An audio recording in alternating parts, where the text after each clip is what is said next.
Money come by experience. Traveling broadens your horizon. Hello everybody, my name is Daniel. I'm 34 this year. My name is Pei Fa. I'm 35 this year.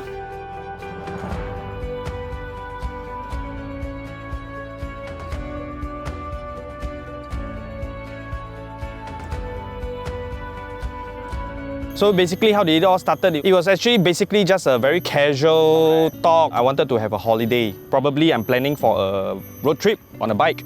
He questioned me back. He said that you can go, man. You have wife, leh. Your wife allowed you to go. You have kids, you don't need to take care of kids. Then your work how? My first obstacle obviously is my wife. I told her the idea of it. She said that she allowed me to go. And I did ask her why, because then she says that she don't want me to blame her for the rest of her life that I didn't do this trip because of her. And for my work, I did told him that I might want to take a break for at least 6 months. I'm not resigning, but I was taking a sabbatic unpaid leave.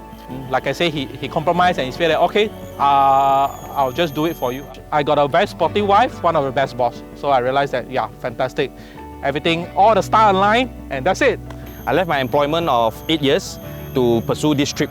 I was really very excited on the first day. I think first day was actually one of the most memorable day for me. I was really ecstatic. I was really very happy. Adrenaline was rushing. So we were on our comm set in our headphone and I was shouting, okay, let's go. Finally, we are doing this. So he screwed me like, stop shouting into the helmet. And then I couldn't contain myself. Because the first step is always the toughest to proceed, to even begin. Actually, I'm very excited, but I was slightly calm because I never expect this day to happen. Day one, the destination that we planned for, that we scheduled for, was supposed to be on to Cameroon Highland. Cameroon, to me, was the good weather. It was very cool, it was chill, and due to the good weather and the scenic view, because we are in a highland, the scenic views were awesome. We even rode our bike to the tea plantation. We lepak, we rest ourselves, we were enjoying the breeze. We were even having our lunch at the tea plantation. Caco was the area that I keep pestering.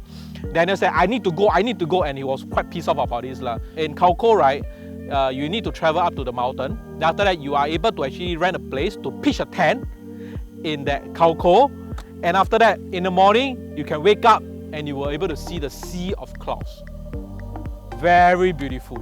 Trust me, it's one of the best stay, and I feel like $1 million view, man. Honestly, waking up, you see the mountain, the sea of cloud there, you're like in a heaven.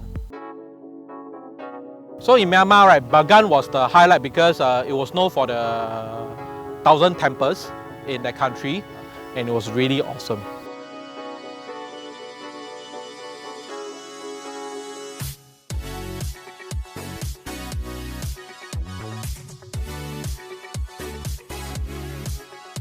So the whole of India, I think the highlight will be the world's second highest motor rubber road, Kadungla Pass. So that was where we were riding in the snows, and basically to the left, to the right of us is all snow, it's all white, and it was the first time I see snow in my life, so I was really happy. What is the best thing over here? Maggi noodle.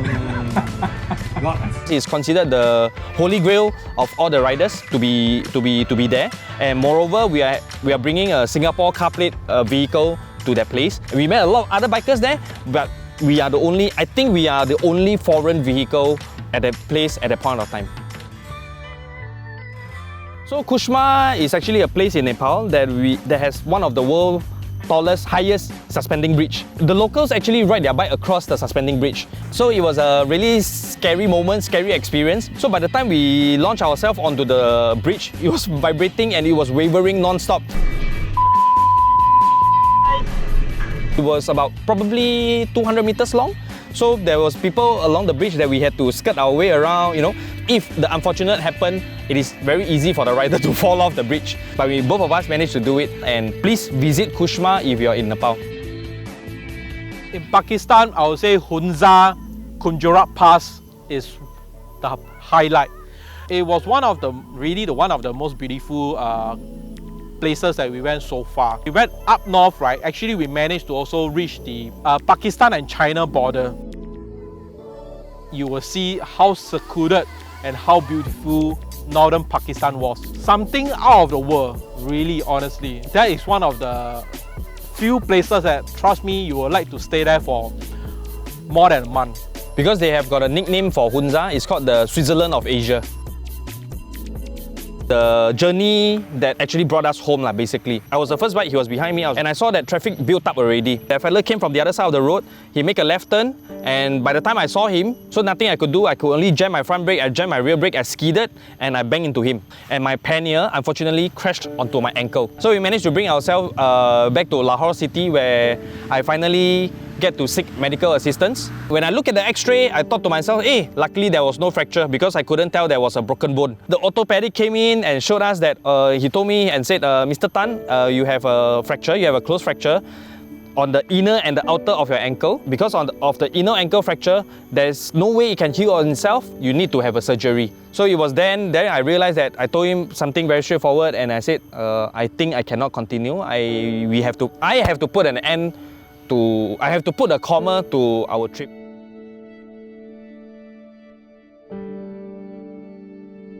After hearing this news from Daniel, me too, I also feel very, I would say disappointed. I did have a consideration that actually I want to go alone. Daniel supported me, and he said that yes, this is one time that I really feel that you did the choice that you really Man up and make a tough call in life. I feel something is amiss.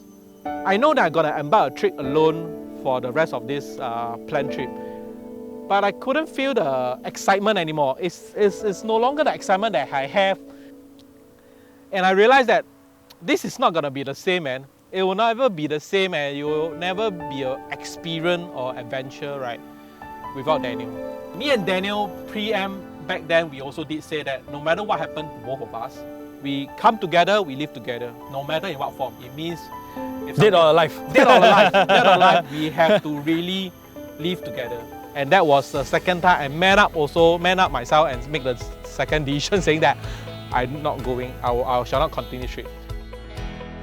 We did have a plan that we will finish the trip, but honestly, we don't know when. If you got something in mind, if you have got a plan that you really want it, see through it, follow through, eventually make the first step. Once you make the first step, don't look back, move forward, and eventually follow the general direction, and you will reach where you want to be.